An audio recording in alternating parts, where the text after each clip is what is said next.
नमस्कार सांग माने चलतु स्टार्ट करिबा आजिर वीडियो। गाँव आसीथिबा मुड़की खाई मो नित्यदिनिया कार्य लगिली मुई कहले देखी सांग माने मुड़की आपनकु भल लगे कि नहीं? मोर तो बहुत पसंद। आजिर रेसिपी अच्छी बेक्टी माछर झोल।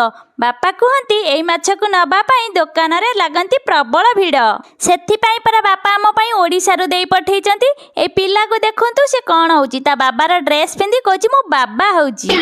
चलतु स्टार्ट करिबा आजिर रेसिपी। प्रथमे आलू को लाल लाल हवा पर्यंत भाजी सेई तेल रे पियाज को धଳାରୁ नाली हवा पर्यंत भाजिली। तापरे अदा रसुण पेस्ट हल्दी गुंड लंका गुंड जीरा गुंड चिकेन मसला कस्तूरी मेथी दे भल भाबे कसी देकी आलू टमाटो को दे टिके कसी देली। तापरे कड़ाई रे बेक जाए पानी दे बेक्टी माछ को पहरिबा पई छाड़ी देली। रेडी हो गला 2 मिनिट रे मोर बेक्टी माछर झोल।